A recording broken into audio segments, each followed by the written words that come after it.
Welcome to the Exploring Washington State podcast. Here's your host, Scott Cowan. Hello, and welcome to this episode of the Exploring Washington State podcast. This is episode 221. Today, my guest is Gary Campbell. Gary is the owner of Crane City Music, and Crane City Music specializes in providing Seattle hip-hop artists with premium vinyl records. Kind of a very niche thing that Gary's doing. It's really quite interesting. This is a really long episode, and so we've broken it up into two parts. So this is part one. Gary's originally from Canada, moved to Seattle for a job with Amazon, has extensive background in online technology in the video space. And when he moved to the United States from Canada, he found hip hop because he had moved to New York City, found hip hop and found it to be a really American musical form. And something that he immersed himself in because he wasn't seeing that up in Canada. So as he moved to Seattle, he immersed himself in the Seattle hip hop scene, and we're going to talk about all of that. So welcome to part one. But before we get started, if you would, how about sharing this episode with somebody who might like to hear about Seattle hip hop or about Washington State? Love it if you'd share that out with some friends. And if you would also leave us a review on whatever podcast platform you listen to our show on, that would be great. If you have any feedback you want to give me directly, my email address, podcast@explorewashingtonstate.com, and I'll respond. So buckle up, sit down, enjoy, grab that beverage, and let's get started. All right. Well, welcome back to this episode of the Exploring Washington State podcast. My guest today is Gary Campbell. I found Gary through the Seattle Times. They did an article on Gary and his record label, the Crane City Music. Gary, I'm going to just ask you a quick question. Crane City, was that a homage to all the cranes on the towers in Seattle? Yeah, and it was. I will say in 2017, around the time that I was starting this project, Crane City Music started as a single album that was going to be a compilation of hip hop artists from the Northwest. And one of the working titles was Sounds from Crane City, because Crane City was a term people started using around that time just to refer to Seattle because there were so many cranes dotting our skyline. They were like redwoods everywhere. There was an artist that is on the compilation named Du Normal, and she is a Seattle rapper. And she had said to me at one point at a show that, these cranes were just, like sprouting up like trees everywhere, and they were going to be part of our landscape for decades to come. And right around that time, there was a cover story on the Seattle Times that said, welcome to Crane City or something like that. And I just started seeing this term show up a lot in conversation as kind of a shorthand for Seattle. And as I said, the compilation was originally called Sounds from Crane City. And then as we evolved, that became the name of the label instead of the name of the album. Okay. Well, besides, now we know the name. Now I Sure. know how. So give us a little background about you. What I know, this is what I know about you. You're originally from Toronto. Right? I am. Okay. I hope you're not a Blue Jays fan. That would make this conversation awkward, but it's okay. No. And you moved to Seattle. How many years ago did you move to Seattle now? 10. 10 years. So yeah, okay.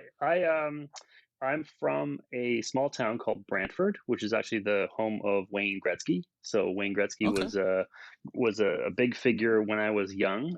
He was kind of the pride and joy of our hometown, and he, of course, at the time was winning Stanley Cups, and he was suddenly the greatest hockey player who'd ever lived.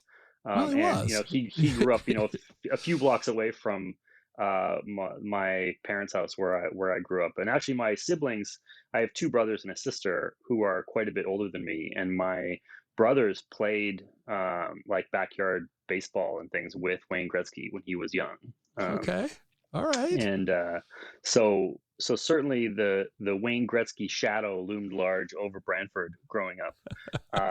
And actually it's funny, I was just back in Canada a couple of weeks ago, and there's a Brantford Hall of Fame which is a sporting hall of fame for kind of great Canadian athletes and people in sports. And not only is the lion's share of the museum dedicated to Wayne Gretzky, but my dad was a big figure in Canadian soccer in terms of starting soccer leagues and so on in Ontario and in my hometown.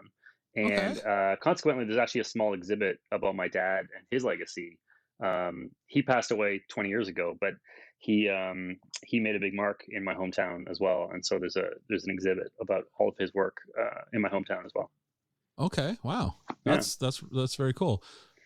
So I'm on your website. Oh yeah. I'm just gonna read it because this is half the fun of it. It says, "Hi, I'm Gary Campbell, a Canadian designer and visual artist based in Seattle. That's true. I spent the past 26 years helping media brands, tech firms, and the music industry solve complex strategy, branding, and systems design challenges." You go on to say, "I've made magazines, films, drawings, digital prototypes, education, curriculum, painting, ceramics, and more." What does that mean? what mean? Like what have I done? So, yeah, what have you done? I mean, it goes on. You've got you're named inventor on multiple patents. Yeah. What brought you? Well, this is interesting. When you were 18, you won is it Glenhurst? Is that the name? Yeah, the Glenhurst Art Prize. Okay. And so when I was a kid, I was really ambitious. Like, I think the Wayne Gretzky effect was looming large over a lot of us. And as a kid, I was really wanted to excel at things. And I was actually, when I was like 12 or 13 years old, I was flagged, as were a number of kids in my hometown, to go into kind of an experimental education program. So from 13 till 17, 18 years old, I didn't go to regular high school.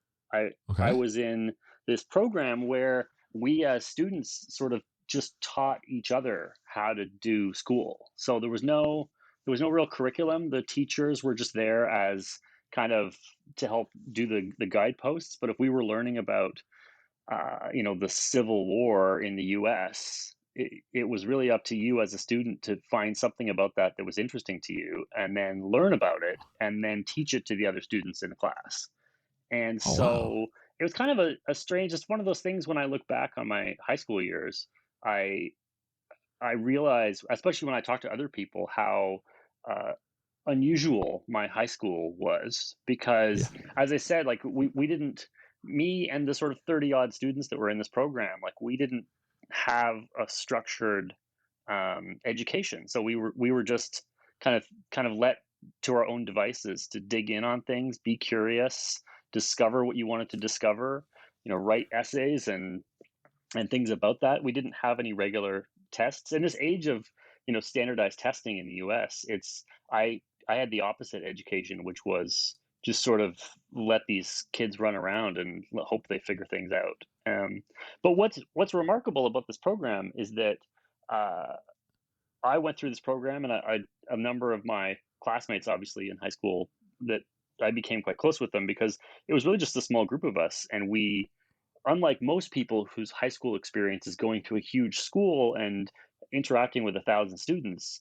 For me, high school was 30 of us in a room every day for 4 years, just kind of making stuff up. And but what I want to say is that many of the people out of this program have gone on to be extremely successful. I had this close friend, Neil Legali, who years ago moved to Sweden, of all places, but he now makes artificial eyes, and he gives people sight who are blind. And he went to school for engineering, and he went to school for medicine, and he learned how to make bioengineered eyes. And it was just a big article about him, because he's given eyesight back to 30 or 40 people who had been kind of previously declared completely blind.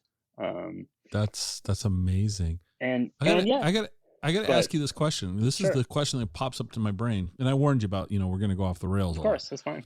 So you've got 30 classmates, let's say, give or take, and you're kind of, the structure is if you were interested in something, you go learn about it, and then you come back and you bring it back to the classroom, which is, Correct. I think, a very cool thing.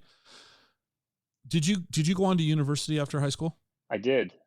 So how was the admissions process, though? I mean, you didn't go to this traditional school. So how did the university take that body of work? And Oh, it's interesting. So what happened in this program is that we were all thrown back into sort of regular high school in our final year. And okay. um, I mean, I actually found that last year of school was really a challenge because in many ways we hadn't been well socialized the way a lot of people are because Mm-hmm. we'd been around the same people that we'd been around since we were 12. It was like Harry Potter, we were all around the same kids for years and years. Um, and but the thing was is that we were all kind of terrors in our final year of high school because for me, I was like, what do you mean I got to do this test? What do you mean I got to go to class and like read this book and follow these rules? And I felt really bullied and pushed around in that final year of high school because I had had so little in the way of restrictions. But at the same time, the flip side was also true in that, I was just like, I'm going to conquer high school. I ran for school president and I won. And Mm-hmm. so I was the high school president in my final year of school. I was one of the leads in the school play. I ran the the school arts journal. There was like a poetry arts journal, and I was the editor in chief of that. Um, I ran the high school art club. I played soccer, and I was really I was one of the star midfielders on the team. Okay. And this sense of like having to kind of do it yourself and dig in and having to not being given any rules and being given a blank canvas a lot um, is is something that once you get used to thinking that way, you often, and I think about this today, like I approach problem solving in exactly the same way today that I did when I was 17. It's just now it's like, oh, okay, this obviously dovetails well into our conversation about me being in the Seattle Times. In 2017, I had this opportunity to start, or I had this idea to start a record label to help out, young Seattle hip hop artists, and so Right. I just did it. And I didn't ask permission. I didn't say, oh, how would I go about doing this? Who should I talk to? I just sort of decided to start it, and I did it. Um, and yeah, I think about that in the context of sort of how I when I went to school, that was sort of how school started.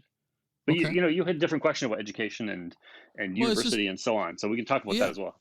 it's fascinating. So but you brought up hip hop and not asking permission, just going for it. Hmm.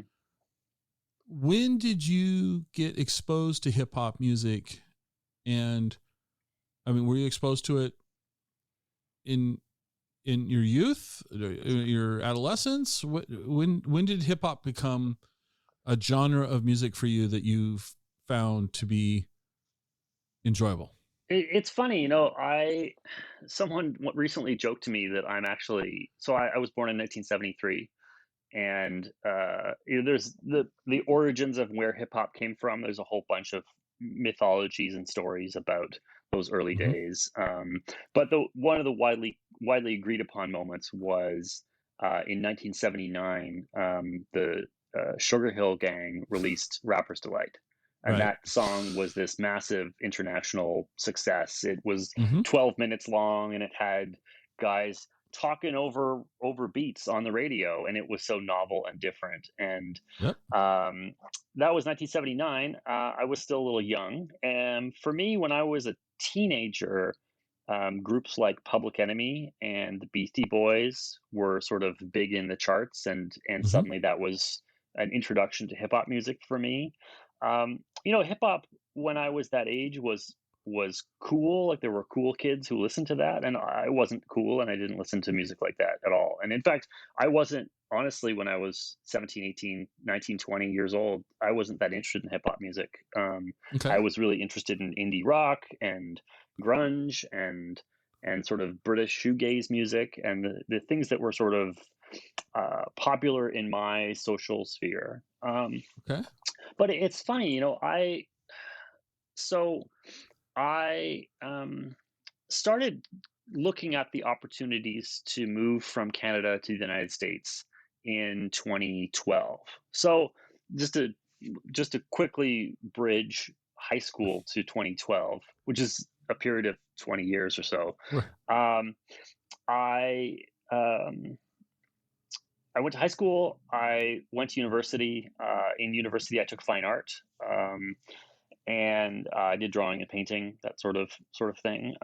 I also took Japanese classes in university and studied a lot of Japanese history and things like Zen Buddhism and Mm-hmm. Taoism and Asian religions.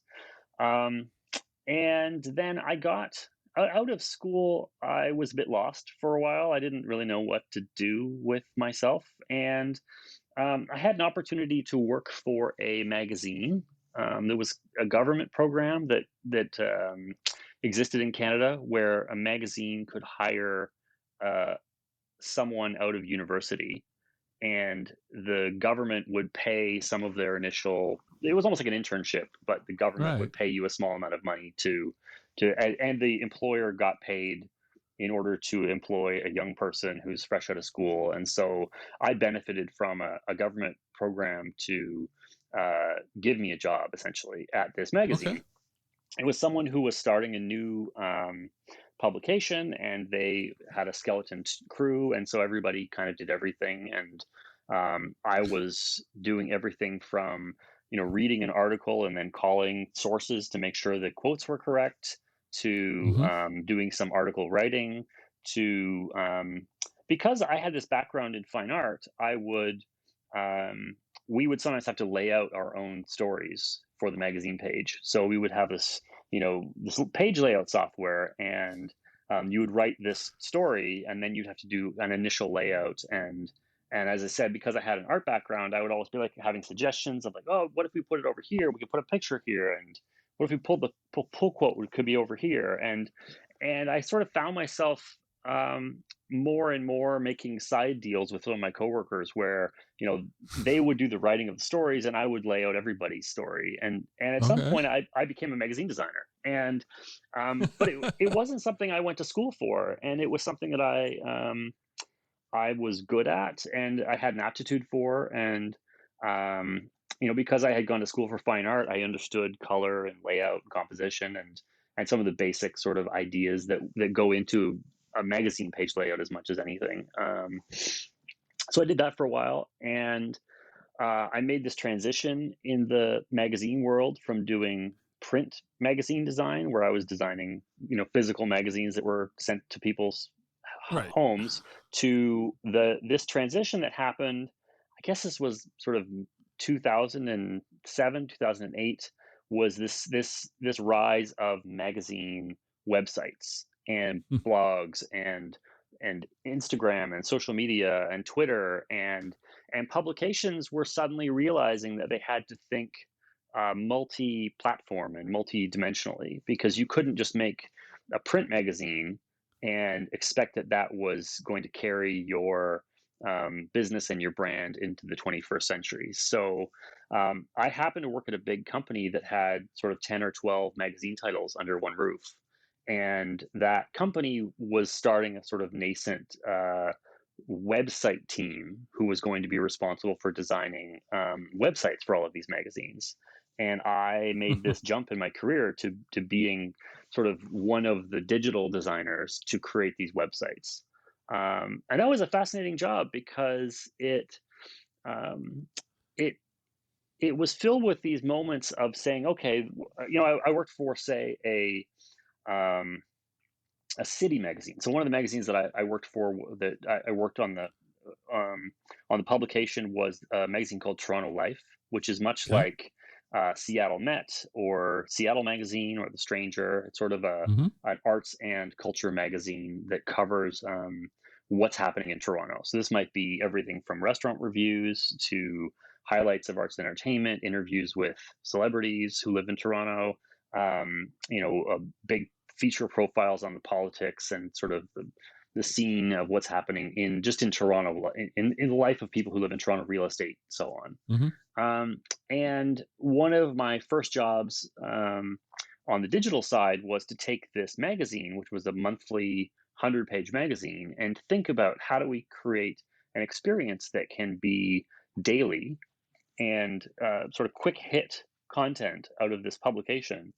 And we started looking at some of our metrics and who was coming to the site and when were they coming. And the one thing that we really realized early on was that most of the traffic we were getting on the website was to our restaurant reviews, and people were coming to the site around 3 o'clock in the afternoon, and they were spending about 10 minutes on the site. And so, one of the big insights that I had that we implemented was, let's, instead of trying to take this magazine and cut up all these pieces of this magazine and put them all onto the internet, which is what was done at the time, was let's double down on restaurants and food content, and let's focus on having a daily blog of restaurant food information. We'll update it every day at 3 o'clock. And because we know people are coming to the site during this period of time, and we'll have small hits like, here's great places that you should eat for dinner tonight. Here's great places that, here's a profile of a new chef that is making really interesting things that you should check out. And this was a huge success at the company, and then we had to sort of take the same model and apply it to other publications, whether it was a wedding publication or a fashion magazine, or a publication that was in the sort of book industry, doing kind of like a publisher's weekly, and sort of again trying to think about how do you take these magazine brands and rethink of them as digital properties and how someone might want to interact with them online. Let me ask you something. Sure. In this stable of magazines that the company had, were you able to find something like the 3 o'clock people are coming to look for restaurant recommendations for every topic? By and large, I would say so. Okay. And oftentimes that was really a starting place for us, because you didn't, there's, on one hand, you're looking for these signals in your traffic that will tell you where's a good place you can invest time and energy to emboldening and strengthening this audience. But then you'd also have moments where you'd say, okay, we want to build up our real estate profile, and we don't have a lot of people coming to the site right now for real estate content. So we need to think about, how do we build that vertical for this brand? Is that something where we need to align with, a local real estate association and bring in, real estate experts who can talk about some of this material? Can we, we did a lot of partnerships with other businesses that were doing things online in the same way, that were having success, and that maybe would allow us to kind of grow some synergies based on working with sort of, smart partners. But yeah, we did this for, as I said, there were 12 magazine titles that we worked on over that time. And one of them was actually an online only property. So that was again, it didn't have a print publication to sort of base the thinking on. But I did that for a while. I was good at it. I ran this digital team. There was about 30 people that I oversaw, and that was everything from designers to editors to writers to salespeople to people who were doing the back end coding to make the websites work. And really trying to rally this whole company, because not only was this a building of a new business for the company to having this online material, but we thought about iPad apps and mobile editions and what are we doing on smartphones. But also it was a huge cultural change that was happening at these publications, because for so long the print publication had been the part of the brand. It was the part that you based everything off of, and we were finding that we were discovering there were huge pockets of audience that were only ever engaging with the website or the social media, and had never really bought the magazine and weren't interested in buying the magazine. So that was a whole other shift as well that was going on at the time with what I was doing. But So you asked this question at the very beginning about hip hop and how did I get into hip hop, Yeah. and I seem like I'm the furthest I could be from that. But what happened was that um, Toronto media is I mean, Toronto's a big city. It's 6 million people live in Toronto, so Is it that big? yeah, it's I the had no idea. I didn't know that 6 million people lived in Canada. oh yeah, the population of Canada is 38 million. So Oh, and okay. actually, in the hierarchy of cities, the largest city in North America is Mexico City, uh, Yes. and then the second largest city is New York. Mm-hmm. Third is LA. Fourth is Toronto. Uh, Fifth is Chicago, and sixth is Houston. So, so that's I sort of would where Toronto fits in the I ranking. would not I wouldn't I would have thought if you would have asked me, pick a US city that's approximately the same size as Toronto. My honest answer would be Seattle. I would Yeah. I for some reason I've associated those two, now obviously incorrectly. So there we go. Once again, I'm admitting my lack of intelligence to the world. Oh well. No, Um it's funny because I would say a lot of people I meet in Seattle, when I say I'm Canadian, immediately assume that I'm from Vancouver or that I'm yeah. somehow connected to the west coast of Canada. Mhm. And Vancouver is, I think, maybe 2 million people. Um, it's it's also quite a bit larger than Seattle, but it's Mhm. but it's small by the comparison to Toronto Toronto. or Montreal. So Oh, really? yeah, Okay. Well, let's rope this back into Washington State. sure. Nothing against Canada. I don't mean it like that, but No, I no, don't. U.S. Yes, yes. um, I wanted to get to your question, which was really how did I get involved in hip hop, and that's where I yeah. wanted to get to was that um, the the Toronto media scene looks a lot to New York City for um, ideas, direction, kind of vision. Like Okay. there's always kind of a looking to New York for what the gold standard is. And Okay. at some point in my career, I reached a point in Toronto where moving to New York City was the next obvious step in terms of building my career and growing my career. And so I went to New York in 2012, and uh, I was really struck by hip hop music when I was in New York. And to me, hip hop is something I very much associate with the United States. To me, that Okay. there's like a, a directness and an honesty and a uniqueness to hip hop that is, it's like people say about jazz being an art form, a music form that is unique to the United States. And for me, hip hop is similarly something that I so deeply associate hip hop with the United States and living in the United States and trying to understand life in the United States. I find hip hop can be a good way to do that. Okay. And so I became really interested in the music and the art form as it connected to the country and as it connected to me living in the US and trying to sort of navigate being a foreigner and being Canadian and having a very different upbringing and so on as compared to someone who might have grown up here in Olympia or Tacoma or Seattle.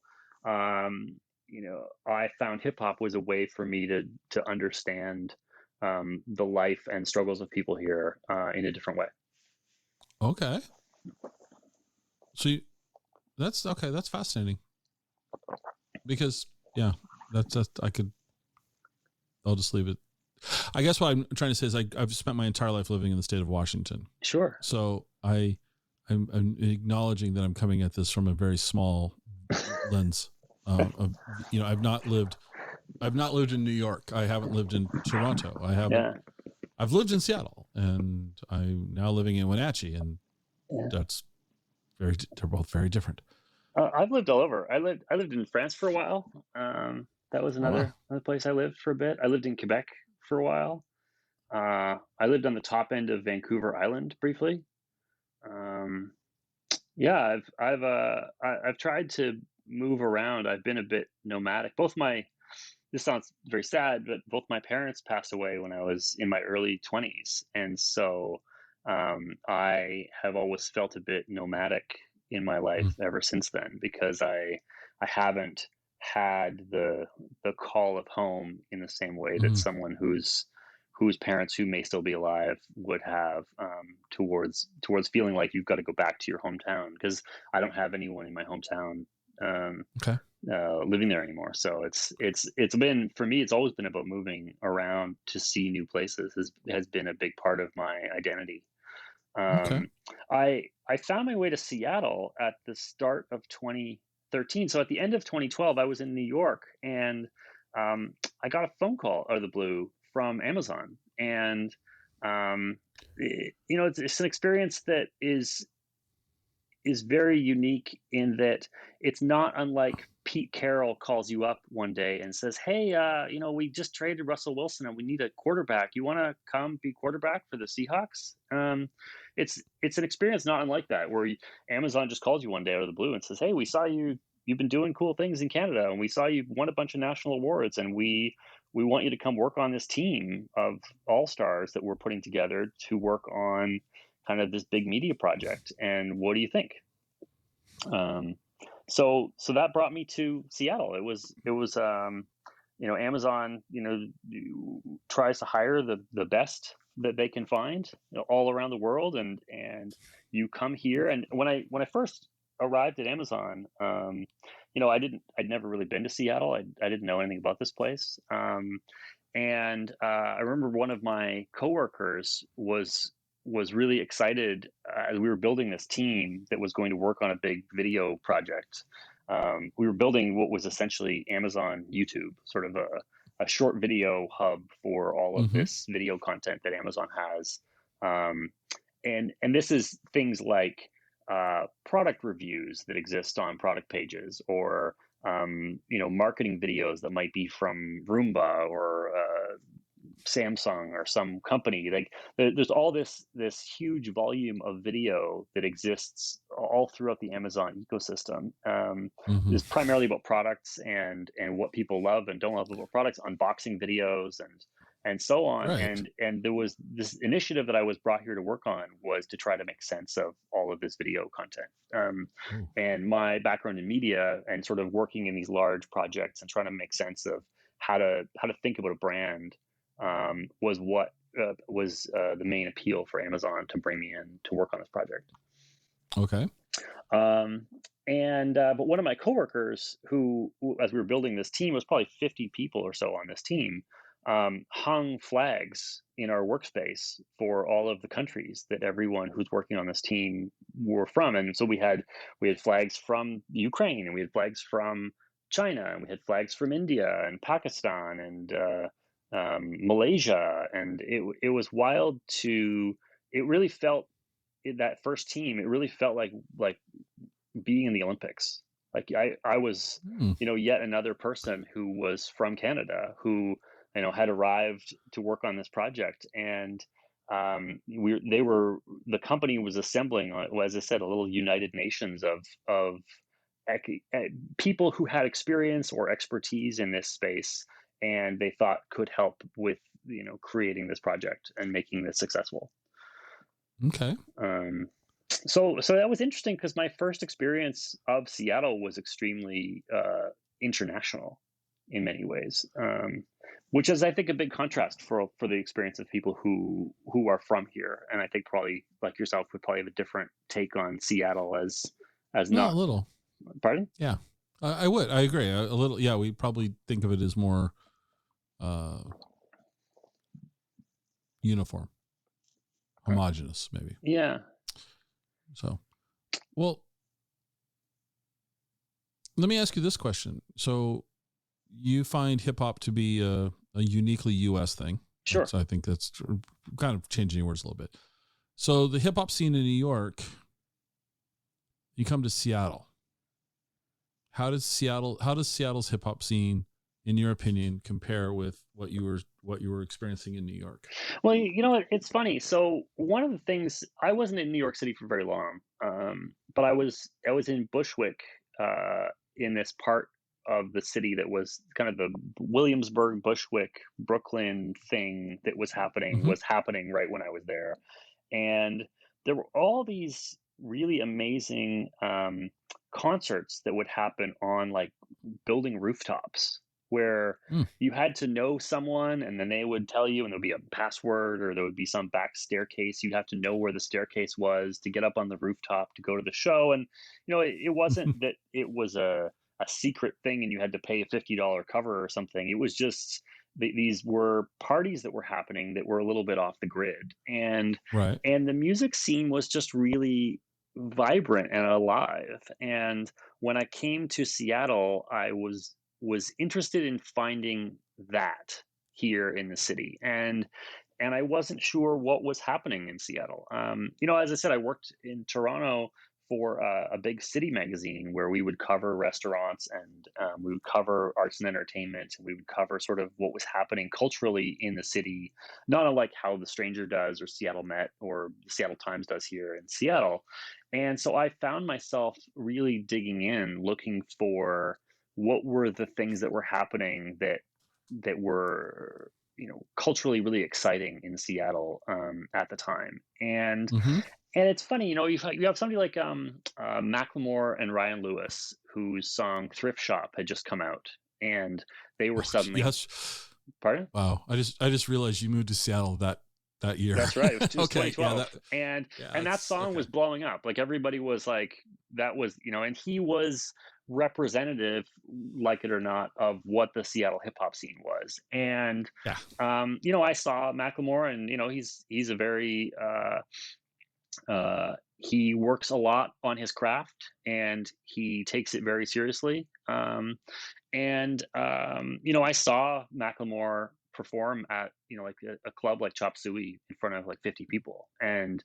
and it was that at that time when that song was just starting to blow up and things were happening, and there was this brief light that was being shone on Seattle and the Seattle hip hop scene. Although, and this happened with Mix-a-Lot with his I Like Big Butts song as much as it happened with Macklemore with Thrift Shop, is that the focus wasn't on the scene writ large, but this one person and this Right. argument that that person was emblematic of everything that was happening here. That and I found in many ways what I was interested in wasn't Macklemore and wasn't the success that he was having, but were all of these other musicians that were also making music in the Northwest who weren't necessarily getting the big spotlight that Macklemore was getting. And I found myself really interested in starting to go to hip hop shows and just sort of see what was happening in and around the Seattle scene. So this is 2013. So there was artists like Gifted Gab and Jar of D and Stas the Boss and Sassy Black. They were a group called The Satisfaction, who were on Sub Pop, and they had just released an album called Earthy that was really exciting. Shabazz Palaces is another group on Sub Pop who was releasing music around that time and represented a sort of alternative to Macklemore, of what was Hmm. happening in the hip hop and rap scene. And so I started going to a lot of these shows. Kung Fu Grip was a big band that was it was a duo of these two rappers, Greg Cypher and Fish, who were making kind of this really high energy, kind of jump off the stage diving kind of hip hop music that was really exciting. They just have this crazy high energy live show and would just be kind of the show would sort of knock you off your feet when you went to see them. And I started going to a lot of hip hop shows. And it's funny, I started around that time because I was a newcomer to the city and I didn't know anyone really outside of a handful of people I was working at Amazon with. My wife and I moved here, as I said, and we were sort of newcomers to the city. And so I started going to hip hop shows, and I started an Instagram account because around 2012 Instagram was fairly new as well. And I started an Instagram account primarily for my friends and family back in Toronto to kind of Okay. update on here's what I've got going on in Seattle. Like here's my wife and I's life, what we're doing in Seattle. And as I went to hip hop shows, I would film these little clips from the shows and post them online. and this funny thing happened in that first year was that um, there, I guess, weren't a lot of other people online covering or talking about this music. And the artists who would, when I would post a video of a show, someone would see that video on Instagram, and I would have tagged the artists that were playing at the show, and those artists would then repost my video to their own feeds, and suddenly I became this person that a lot of local rappers and people in hip hop started following because they Okay. saw me as someone who was like a journalist covering the local hip hop scene or something. And so I became this person that was like, oh, you gotta follow Gary, or you've gotta invite Gary to your show. And so I started getting, DMs from rappers I didn't know saying, hey, I'm playing a show in this back alley behind an auto garage. You gotta come to my show. And so I started going to these hip hop shows because I got invited to them, and sometimes they were really fun, and sometimes it was, I mean, I'm 49, I have a gray beard. Sometimes like I would show up and I would be at least 20 years older than anyone at the show, and so I really stood out, and so people Right. not only was I being invited to the show, but if I did show up, like everyone knew I was there because I was the weird old guy who's standing at the back, and it's like, who's this guy? Why is he here? Um, Yeah. but Right. I was just interested to see what was going on in Seattle, and as I said, participate where I could in this creative community that was so exciting to me. Well, let me ask you something. You just described yourself as this weird old guy.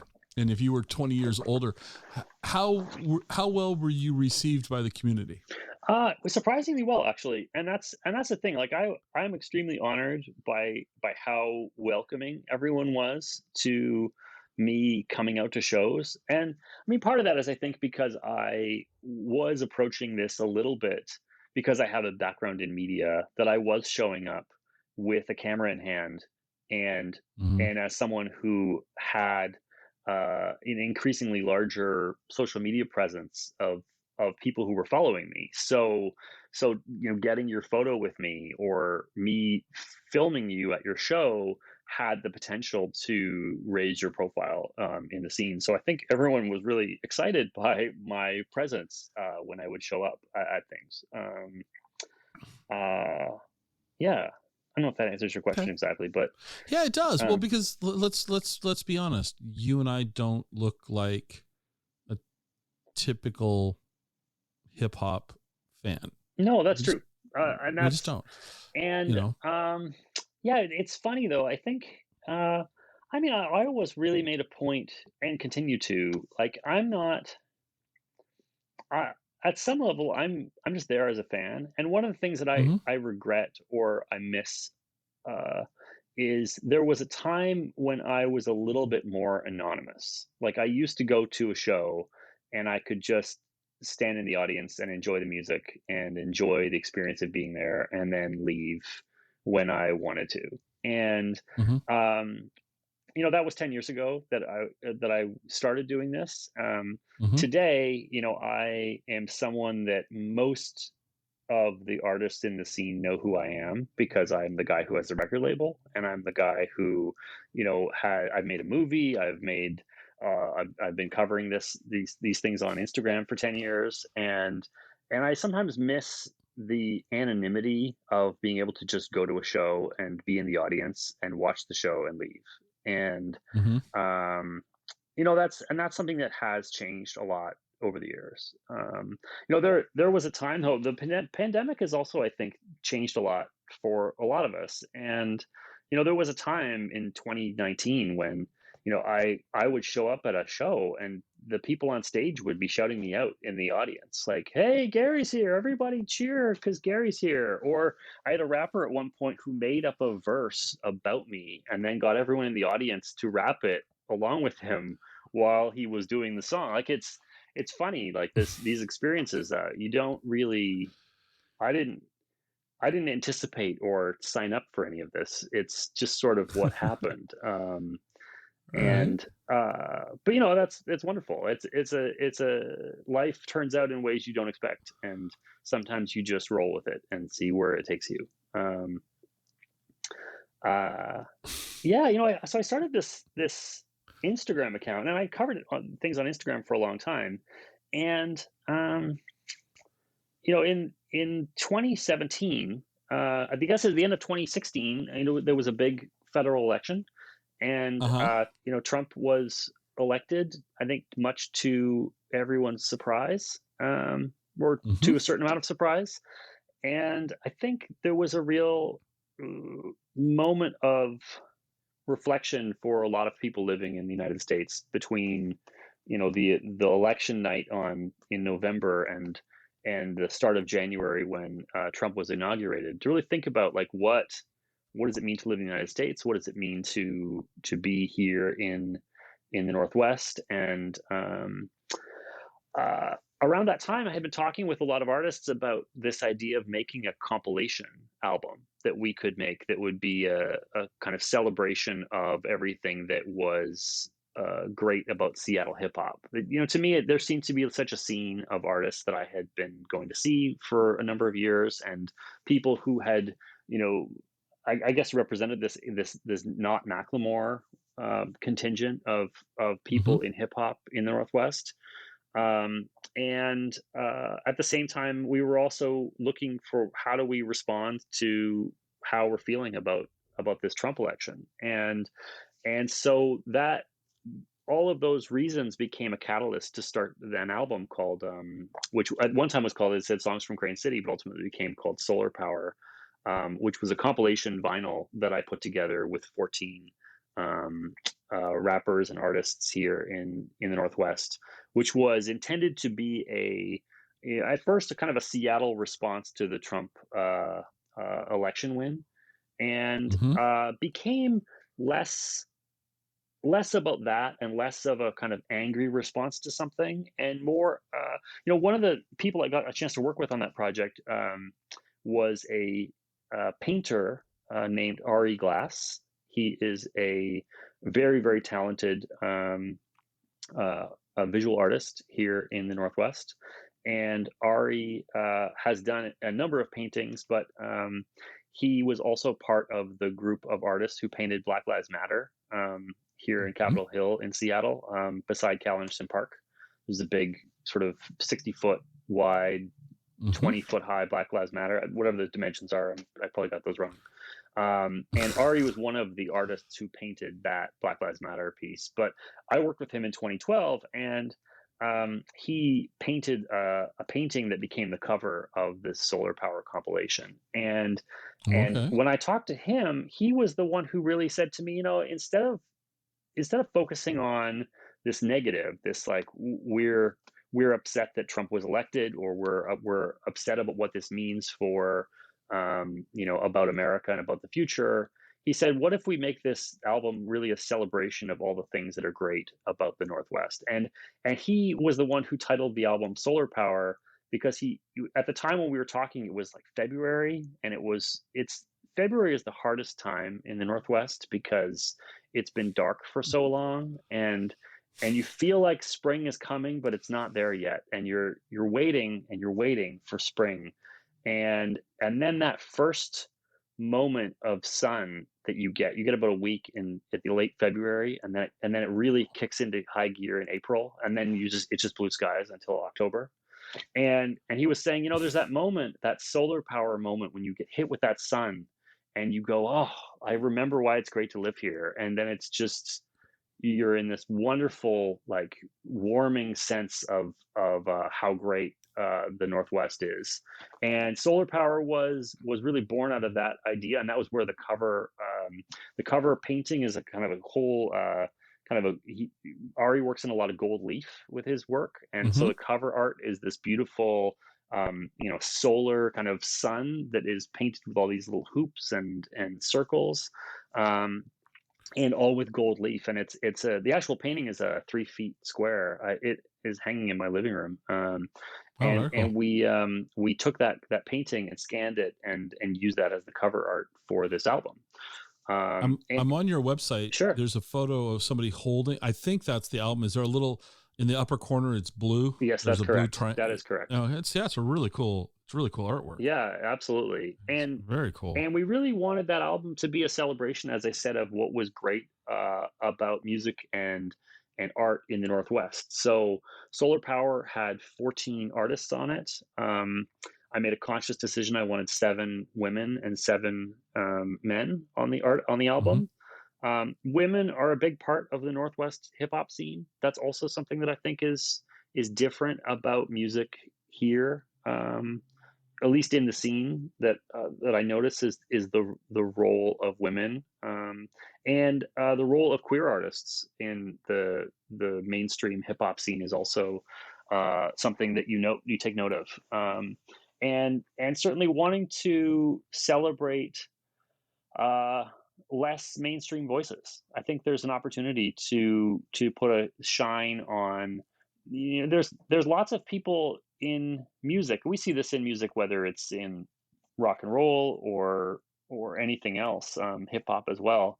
Is that there's a mainstream sound, and there's a lot of people that are trying to emulate that mainstream sound. And um, so I really wanted to focus on artists that were doing something unexpected and different, and something you maybe wouldn't have heard before. And so the Solar Power compilation was a real focus on that, and on celebrating 14 voices, and people who you might not have otherwise heard of or know about their music. And that album was a huge success. We debuted it at the Beacon Hill summer block party. So in Beacon Hill, there was a block party done by the Station Coffee Shop that year.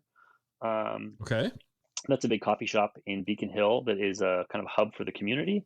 And most of the artists that were on that compilation played at that block party. And we pressed up 1,000 records, and the record itself is a bright orange color. It's like the sun when you pull it out of the sleeve. And it is intended to be an album that you can put on in the darkest days of winter and feel that glow of summertime sun and know that it's coming. Why albums? I mean, because first off, that's not meant to be a critical statement. No, because I love the idea of vinyl. But why? What was the inspiration for you to go bring this genre into vinyl?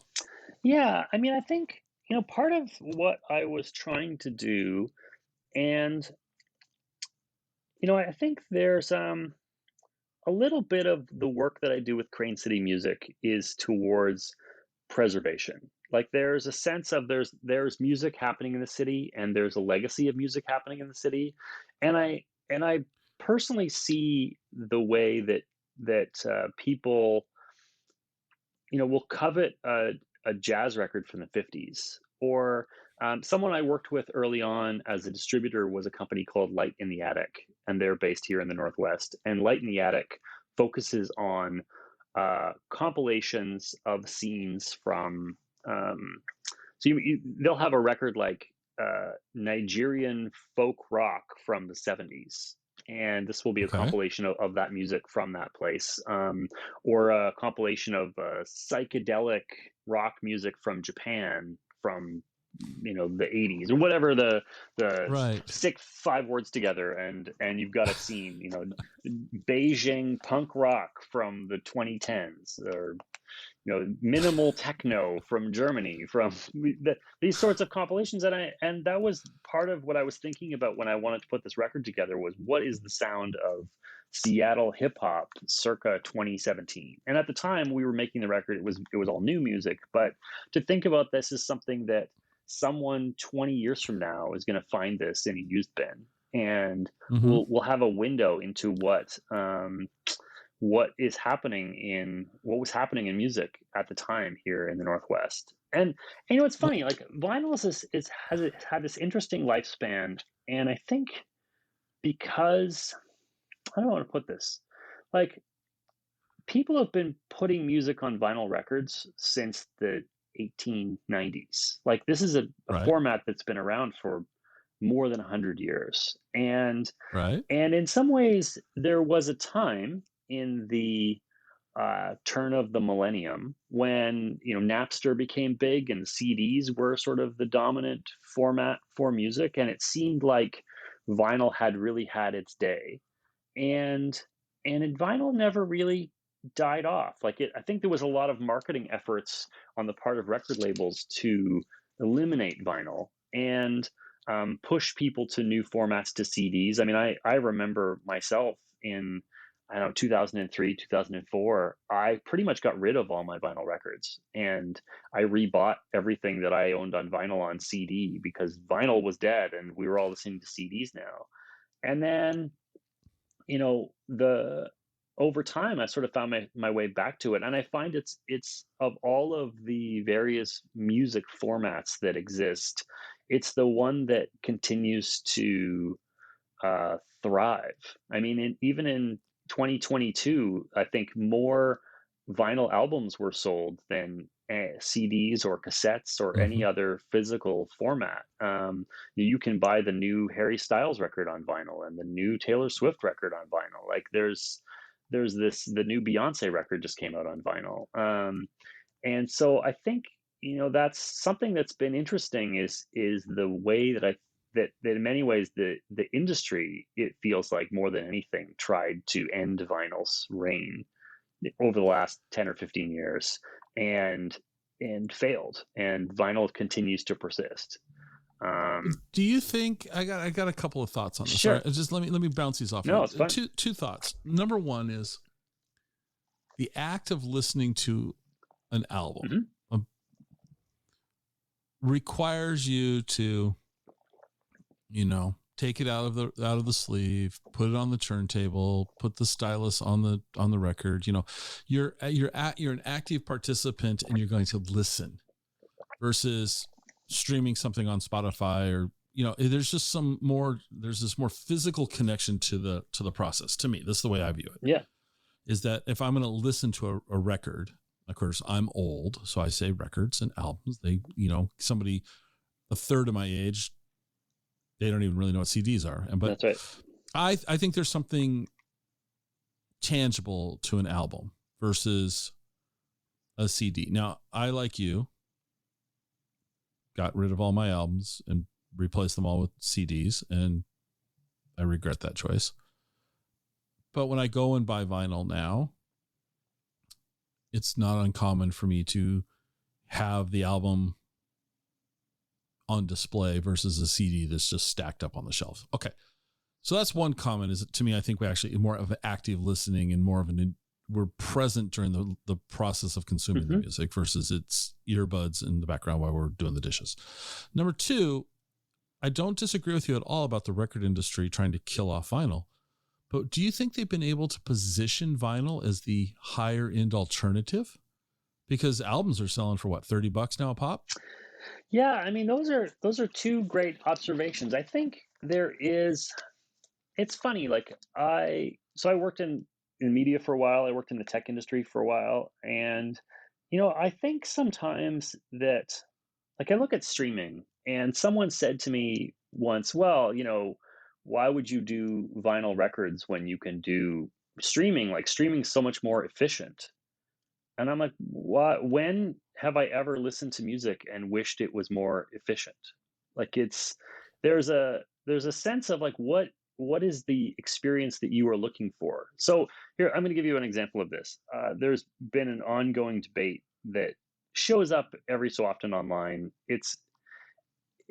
And I guess various, because I worked in online video for a while, so I pay attention sometimes to what trends are in online video.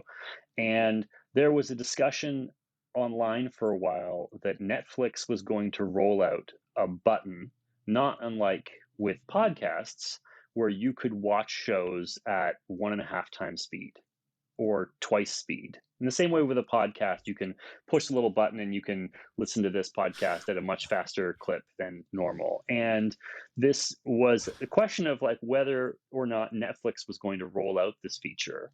And at some level, you have to ask yourself, why? Like, if I'm trying to I understand the desire to binge watch TV is something that we all do, but I don't need to watch if I'm just trying to get through Game of Thrones and I can watch it all at double speed, am I having the experience? Like I think efficiency is a weird model that we apply to things like music and say that efficiency makes something better. Um, and that's something that I think about a lot with vinyl. Like when you said it yourself, like there's a ritual to I go to the store, I buy this thing, I hold it in my hand, it has weight. I have to pull out the sleeve and I have to take this record and put it on this turntable and and ideally my turntable has to be level and I have to put this little arm on the turntable. Like there's a level of engagement with what I'm doing that is so different Yeah. from the experience of pushing a play button and saying, now I can go do the dishes or something else. And I do find that is that I would work with a lot of people at Amazon who were coders who would spend their time writing computer code all day, and loved wearing headphones and listening to music. But it wasn't to listen to the music; it was to tune out everything so they could just focus on Right. writing computer code.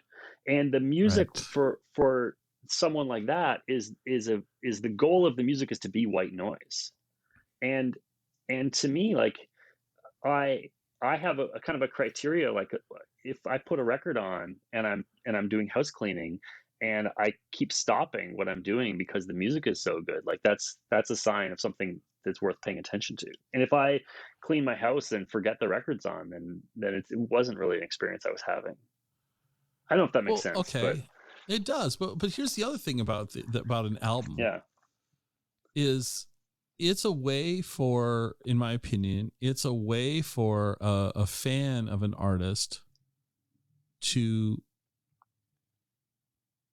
if you go see Macklemore in concert, let's just hmm say, right? I'm going to go see Macklemore and you buy a concert shirt. It's a way of, it's social proof that you are in that club. I know, that's true. Macklemore. Yep. I'm aware of Macklemore. And an album, of course, the concert shirts are more than $30, but like, I know I went to the last Grateful Dead shows in Chicago at Soldier Field when they played in 2015.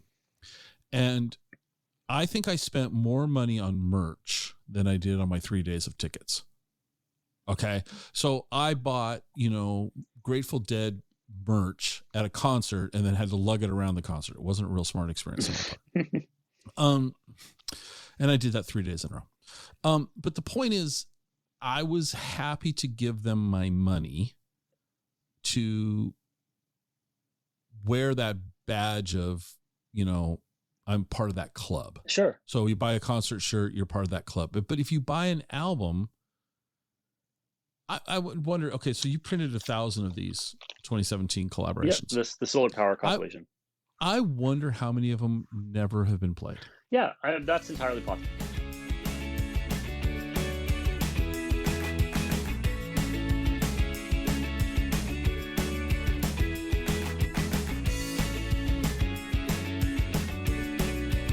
Join us next time for another episode of the Exploring Washington State podcast.